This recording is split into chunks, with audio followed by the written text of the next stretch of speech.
Welcome back, everybody. It's another edition of Inside Boxing Live. We are powered by ppv.com. It is Dan Cadobio. It is Chris Algieri. And boy, do we have some technical difficulties getting to you. We're using a whole different recording. Does anyone even care? Does anyone care at home how we're trying to do this episode? Chris's mic isn't working. So if you hear, if it's a little loud, well, just bear with us if you want to get your boxing fix this week. If not, just come back at the end of the week. How are you, Chris? They, good. They don't care. I don't care. Let's just get this goddamn episode out. It's been that kind of morning. We were both traveling. You were in California for Pro Box, which was a really fun show. I was in Toronto for MVP, which was a fun one as well. We're home, and usually when you come home, the best part of coming home is pooping on your own toilet and your Wi-Fi popping up right away. And It's sleeping in your own bed, and and it's so maybe you got one of three, one out of three. One out of three. two out of three. Slept in your own bed, you pooped in your own toilet. Yeah, actually, yeah. And I'm blaming this on your internet. I am too. So I gotta call AT&T and Give heads a will piece, roll. give 'em a piece of Heads your mind. heads will roll. I just switched Uh, over from Xfinity, and these guys are. What anyway? On Anyway, to boxing. on to boxing. It's a weird time in the boxing world. Last week we had that big announcement about TKO boxing and their league, and we still have a long time to kind of dissect it because their first event is not supposed to be until 2026. There are some rumors that they will be promoting Canelo Crawford, but it's just a weird time. Like there were no big fights this weekend, and I think it's still on the mind of fans. Like I put out a tweet and I said, "What's on your mind as a boxing fan right now?" And I would say a majority of them, an overwhelming response, was, "What is Dana White and Turkey up to? What is this going to look like? Will it work?" There's some people that don't think it's going to work. There are a few people still talking about the Tank Roach stuff. There are people talking about Tank and Shakur. But the number one thing is this boxing league, Chris. And over the weekend, um, Dana White did an interview with Dan Rafael and he said some things that were interesting. He said, "Listen, this isn't going to be a league. I don't know why we use the word league. We should have used the word promotion. And we want one belt for every weight class, and we want to shrink down the weight classes back to how it all started. So go from 17 weight classes down to the original eight." And he said a lot of things in this interview with Rafael where he kind of was pumping the brakes a little bit. And it was just weird to hear from Dana White because he's such a blustery guy. But I think a lot of boxing pundits and a lot of boxing experts were like, yeah, this could be something, but it's going to take a really long time. So if there are boxing fans that are feeling like, what is this all going to mean? Or boxing fans that are excited, I think you should all sit back and wait to kind of really figure it out. But we got some more details on shrinking down the weight classes, and it's really not going to be a league. It's just going to be a promotion. Well, listen, people are so interested still because it's very confusing. There's no clear, definitive path or concept that has been presented to anyone. It's kind of threw this out there, and Turkey has, jumped the gun on many times before, and it seems like he did that too. Like you said, Dana's not pumping the brakes. The weight class thing, that's new. I didn't hear about that. That changes things up a lot. But it still comes down to the same thing we talked about in the last episode. Yeah, we kind of knew it really wasn't a league. It's a promotion. And Dana White's going to be the promoter for this TKO network arm. And Turkey and the Riyadh, whatever he's built, is going to move up shop and be there. So, but the idea of the one belt, which is a big part of what we talked about last time, where it's like, all right, so we have a promoter, a network, and the governing body all in one place. They've all teamed up. That's where the conflict of interest comes, and that's why people who know this sport, especially business wise, and just from a legal standpoint, are like kind of baffled. We're left scratching our head about Yeah. this. But like you said, there's a lot more details to come because there really hasn't been many details given at all. A lot of what people are talking about, us included, is a lot of assumptions. We're just saying like, well, this is what it looks like. This is how this is probably going to work. But who knows? We don't know. Yeah, but the thing that you brought up was with promoter, giving it sanctioning body, and what's the last one? Network, promoter, sanctioning Yeah, body, all that together. that obviously goes against the Ali Act, and Raphael, to his credit, just brought that up to Dana, and Dana's like, yeah, we're gonna have to figure that out. We're gonna have to work around that. We're gonna have to pretty much get rid of it. I'm gonna have to call my buddy Donald Trump, and Trump's gonna be like, the what? The Ali Yeah. Act, and Yeah, then yeah, they're gonna whatever you want, Dana. Whatever you want, Dana. right But yeah, that's probably what's gonna put happen. his giant signature on a new one, or just get rid of it. Um, but it's interesting because that's the number one thing that's on the mind of boxing fans right now. We'll get to that back to that in a second. I want to talk about something that's intertwined in all of this. And on Sunday night, there was a report by ESPN Knockout. David Benavidez is potentially rumored to be fighting Dmitry Bivol, and it's looking like this summer. The fight would be for Bivol's undisputed light heavyweight belts. The interesting nugget here is that Matchroom and PBC would partner up to work together to make this fight. There was no mention of Turki Al-Sheikh. There was no mention of Riyadh season in this initial report. Now, Bivol's team has come out and said this is premature.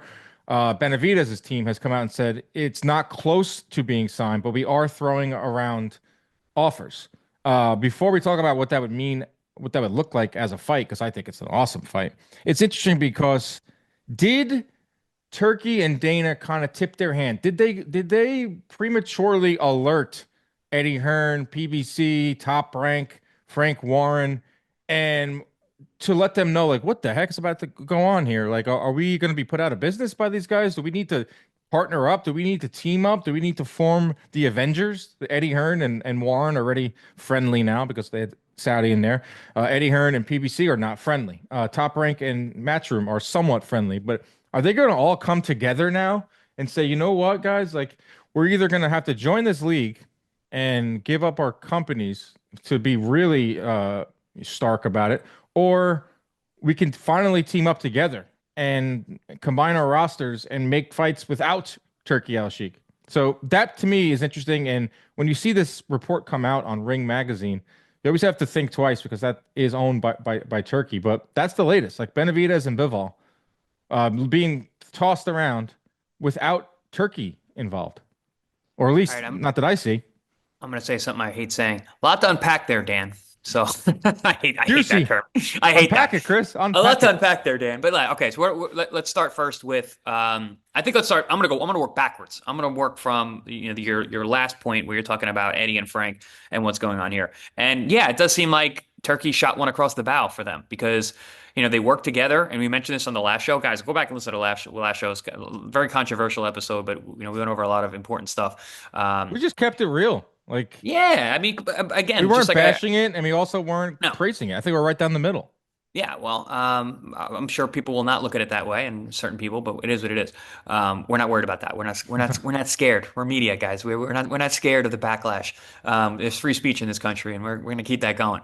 But Damn right. with Eddie and Frank now, so they were doing all this business with Riyadh, and then Turkey came out, and he literally said, he's like, I'm here to take over. And in a separate interview, it's like, well, how are you supposed to look at that? Hey, we're buddy buddy. We were arm in arm. We were hand in hand. For the last couple months, working together often, quite a bit, doing all these shows together. And then you bring in a third party. You bring in this guy who's from outside the sport. That's Dana White. And listen, business is business. Totally understand it. Dana White, Turkey really respects Dana White and the way he's done things with the UFC, and he wants to use that model in boxing. Cool. That's your prerogative. That's your move. Fine. But how can you not look at what happened with Frank and Eddie, and for them to be aggravated by this situation? Like you said, they're getting pushed out of the sport that they were arm in arm with Turkey about. So very interesting the way that move kind of went. And to your point once again about Dana kind of pumping the brakes, like it does seem like shit, we unveiled this a little too quick. Now our ops are going to be able to get together and mobilize. That's very very possible what's going on right now. But I mean, we'll see how that plays out.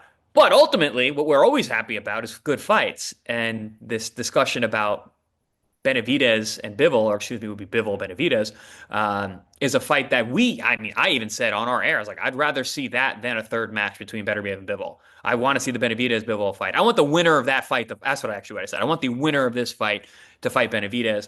And especially when it turned out to be Bivol, I was like, I don't need to see that again. After the second fight, I was like, I'm good. I saw the adjustments. I want to see Benavidez. I want to see the young guys get together. Dude, I tweeted almost immediately after the fight was the Beterbiev Bivol 2 was over. I said, I don't need to see a third fight. I Yep. want to see Benavidez. And I got eviscerated. Flamed, I'm sure. Flamed. Like people Flamed. were telling me to delete my account. People were like, "This." They let anybody work in media. Who are you? You're nothing but your dad's son. Oh, Just that's my like someone. favorite. They'll let anybody Right. work in media. Oh, I They'll let love it. anyone do this. Dude will just say anything. Like, well, one guy was like, "Good thing Dan Canobio isn't in charge," or like all that, which is fine. I mean, it It's happens. fine. It comes with the territory of this job. Thick But skin, then, baby. like, Thick skin. what is it? Like 3 weeks later, this fight gets tossed around, and everyone's like, "Yeah, this is the fight. This is the fight. Yeah, I don't need to see the better be of. This is the one." Blah, blah. See that it's just like everyone calm down a little bit. And the main point of what you said, Chris, is like Beterbiev and Bivol can fight again. Not every trilogy has to go pop, pop, pop, pop, pop. Like Yeah, they usually don't. usually. You're right, exactly. Usually never do. In recent times, they haven't. Like Pacquiao Marquez fought in between. Wilder Fury fought different fighters in between. Canelo, Pacquiao Marquez fought in like 3 weight classes. He fought. exactly. In recent times, Canelo and Triple G fought for guys in between. I understand that Beterbiev is 40 years old, and you'd rather get him now before he retires, but this is a fun fight. This is one of the best fights you could make in all of boxing. You're talking about better be a, excuse me. This is one of the best fights you could make in all of boxing. You're talking about Bivol, who is the undisputed light heavyweight champion, whose profile couldn't be any higher right now. Debatable maybe after the Canelo fight, but they kind of squandered that after it. He beats Beterbiev. He's still on top. He's 33 years old, and he's He still the top avenges of his game. his lone loss. I think Exactly. that's a major aspect as well. Okay, another thing too, and now you have Benavidez, who is a rising star. Like I was there for his last fight against Burrell. That was all him. He carried that Yep. promotion. There was a good amount. There was a solid attendance there, solid pay-per-view numbers. He is much more popular than Bivol. Like Bivol is an outstanding fighter, has zero profile at all. Like that better be a Bivol fight was amazing for us Dan. Well, hardcores. not zero, not zero. He came to our pre-party. He came to our pre-fight party, so his profile's pretty good in the States. He did all right in Well, New York. yeah, he was. No, I'm not gonna. Yeah, he did come to our party. I'll give him that. But there's no doubt who was the star between the two of those guys. Like, I'm not saying Benavidez is this unbelievable crossover star, but if you're just comparing the two of them, like Bivol's not putting on these big time pay-per-view events. He has to find the right dance partner to do these events with. So if there's some truth to this rumor that Matchroom is talking with PBC, that does make sense to me because Benavidez can sell in Vegas. He has a great Mexican fan base. PBC has shown that they can work events around Benavidez. Bivol is an outstanding fighter. He's the favorite in this fight without a doubt, and he Hmm. could very much go on and win that. But he is not going to lead a pay per view. And if No. Matchroom and then on top of it, if Matchroom is looking at this Turkey and Dana announcement as a shot across the bow, it's like, all right, well, who's one of our best clients right now? Who do we have signed under our Matchroom banner? Oh, it's Dmitry Bivol. And what weight class is he in? 175. David Benavidez is also there. Do we have to have Turkey involved? I don't know. Like this could be Matchroom's chance to shoot back and say, okay, you want to play hardball? But also, what we have to keep in mind is Bivol put out a tweet. Well, first Turkey put out a tweet and said, "I am no longer interested in Benavidez versus Hmm. Bivol. I am going elsewhere. Bivol, you better like make up your mind or something along those lines." So then Bivol puts out a message and he goes, "I can't wait to what's next. I have the best team." And he tags Turkey, Riyadh, Eddie, and Matchroom. So I wouldn't say it's 100% like this is all speculation once again. But if you could just read through the tea leaves, yeah, like I could see some of these promoters coming together and saying, you know what, in the time being, in the next couple of years before this TKO really takes off, like this is a wake up call. Like we have to work together. We have to figure out ways to make big fights without the Saudi influence involved. Could you imagine the team up of all those promotions that we're used to dealing with? That would be the Injustice League. What's the opposite of the Avengers? Yeah. The Injustice League. There you go. We got t-shirts. They would be the Revengers. That would be the Revengers or the Injustice League coming That together. might be the best line you've ever had in the history of the show, Chris. We should just end the podcast. End it We're now. done. Ending on top. We're on Zoom. You don't have a microphone. You're you're Yeah, you're you're, you're clicking on all cylinders right but now. the gold keeps rolling though, baby. Oh Oh man, man. what wild times. But in terms of like a fight, like I think it's one of the best fights in boxing. Oh, And it's an like awesome, style. awesome fight. And I think we might have discussed this. I don't even, we might have discussed it even off air, but I actually like that fight better. Beterbiev and I'm sorry, Bivol and Benavidez rather than Beterbiev and Benavidez. I think that it would be really interesting to see how if Bivol could slow down the charge of David Benavidez, because man, he brings it. He brings such a pace. He's got such a combination puncher. He's got a very good jab. I think they'd be matching wits with their jabs. And then also if Benavidez could deal with the movement, the distance control, because that's the biggest thing about combination punchers. You need to have the right distance. And Benavidez is really good at closing that distance because he has a very good sharp jab. He gets himself in the position well to let those hands go. But you got like Bivol, who's a master of distance. I don't know. It's just stylistically and boxing IQ wise, I think that's a brilliant, brilliant fight and a really interesting matchup to see how these guys can tangle.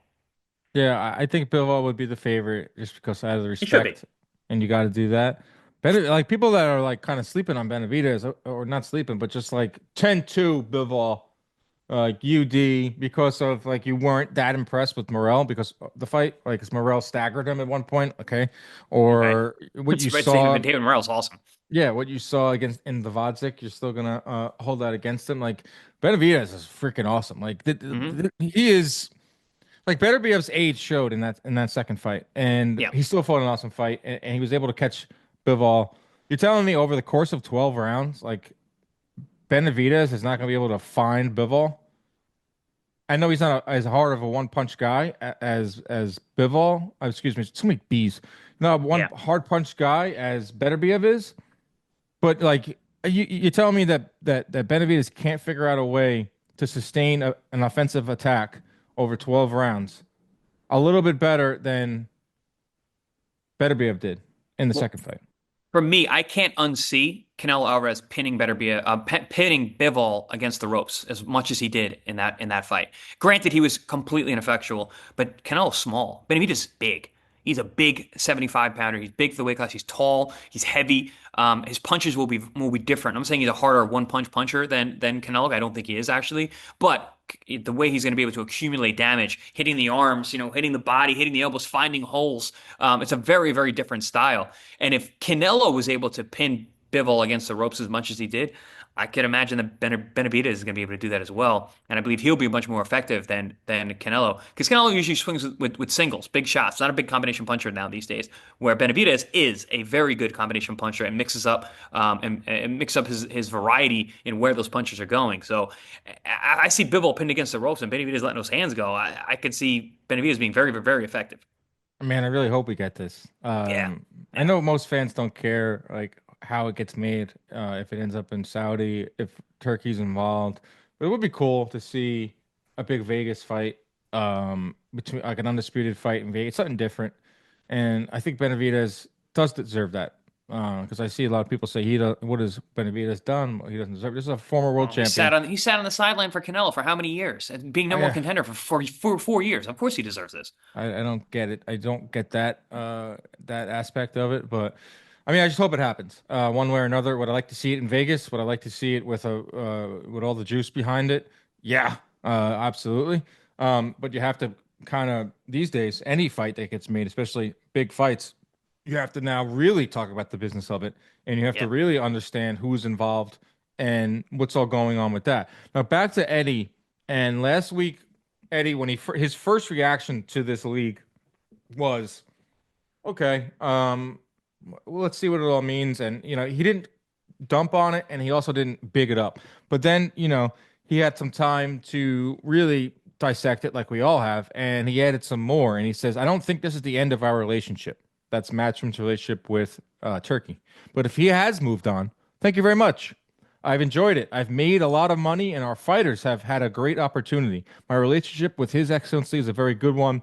It's a very deep one. We've been extremely loyal to him. He's been extremely loyal to us. It's not just the league. There's Riyadh season. There's Ring Magazine events. There's WBC Grand Prix.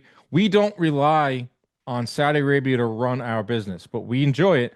And it's also been a very productive and fruitful for Matchroom and our fighters. So I think the job that we've done, I think it's actually a smart man. He knows how good I am. But if we shook hands today and we never worked again, we go back to doing 35 shows a year globally and still be the biggest in the world.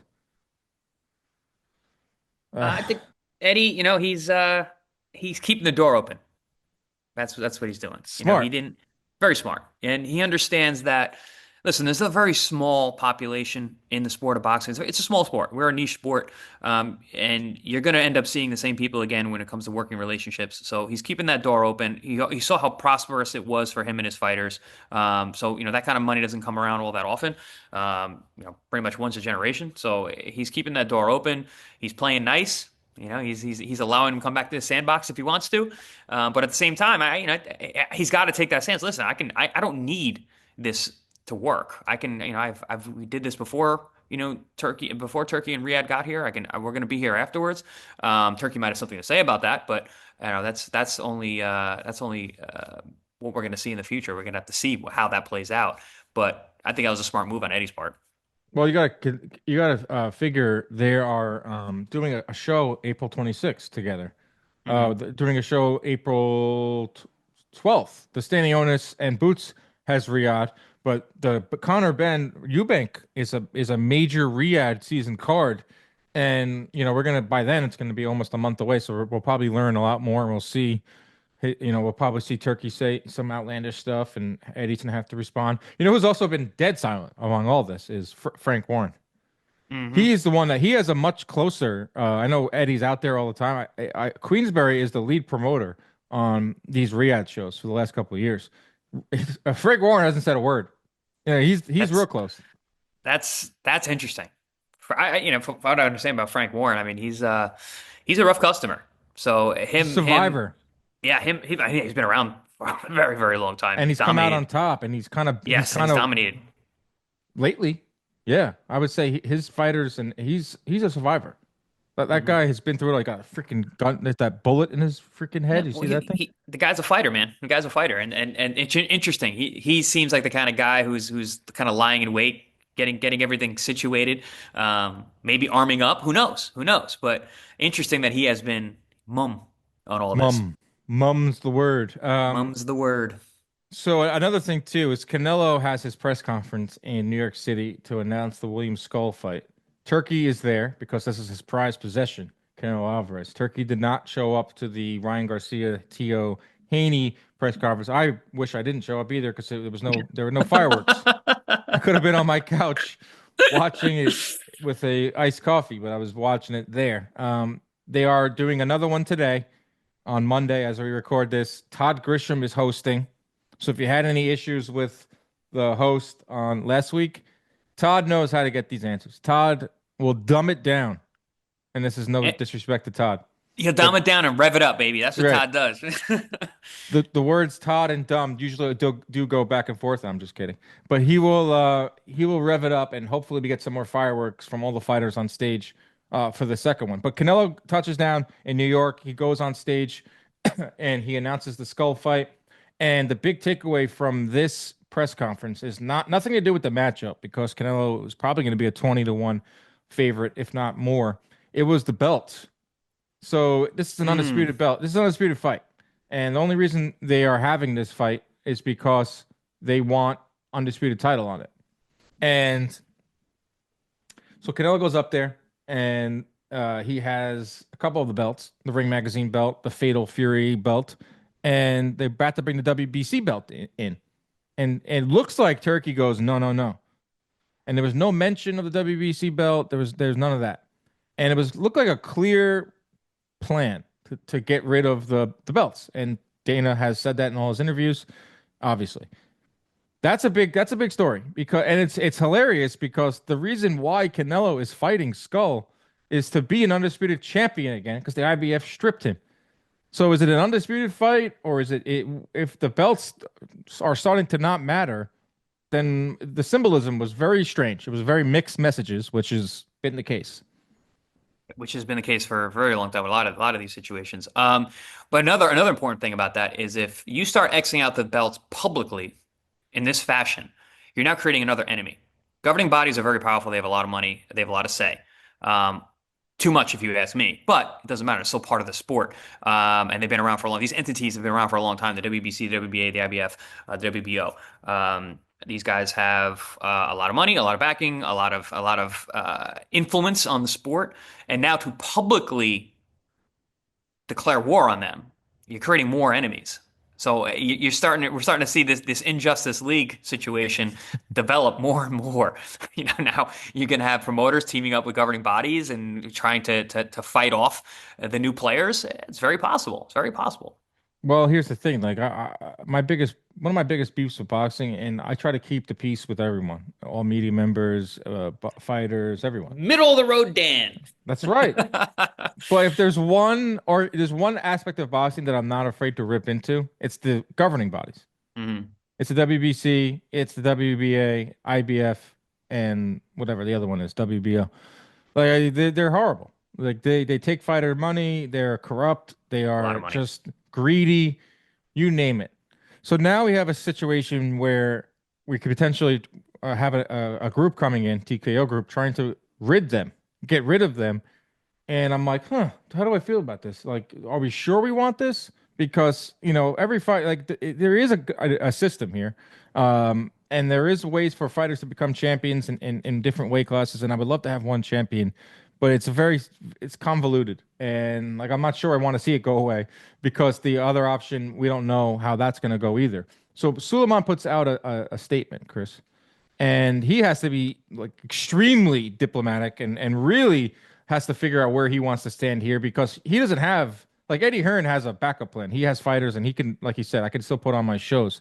Like if they don't if TKO comes out on top and they're the number one and they don't want to use WBC anymore, then what the heck is the WBC? It's nothing. So he says, Nothing. I think WBC should make its position public, which is TKO boxing is a good opportunity. We have always supported any movement, any company, any tournament that has been put together. He says TKO jumping into the sport is great. What he says right now. Oh, that was it. That was There wasn't a rebuttal, a no. but. There wasn't nothing. That was it's great. It's awesome. Let's figure out a way to work together. Wow, you get publicly slapped, and that's your response. Bro, That's Canelo not holding up the WBC belt, like this is that's crazy. to me like the Mexico and the WBC are Yep, intertwined. and Historically, that has been like the Mexican belt, and Canelo Alvarez has been the champion of that belt for a long time, and has been the face of that organization for a long time. That's him not presenting that bite or being told you can't have that belt it on wasn't stage, and him. Canelo.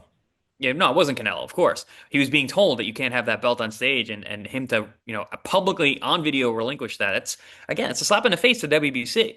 It is. There's no other way to look at it. But maybe they're thinking, hey, if the TKO does come out on top, and maybe they will bring in one sanctioning body, Got the governing and bodies in fear for yeah, for like once. Mauricio might be thinking, there's a chance that they need the structure. They need someone to do it because they don't want to do it, and WBC will be the one belt. Like I don't know, that's thinking way down the line. But that was Hmm. interesting because then, Chris, did you see this? All the fighters, not all, but a majority of the WBC champions started tweeting at the same time, "Proud WBC champion." Fondora, Puello, Oshaki Foster, a lot more. Lines are being drawn. And the best part about it is Suleiman goes, I didn't tell them to do that. They just are proud. I What a wonder if there's like a coincidence. I wonder if there's like a WBC champion group chat where it's just like, all right, guys, this is the narrative. Here's the message. It's like American politics.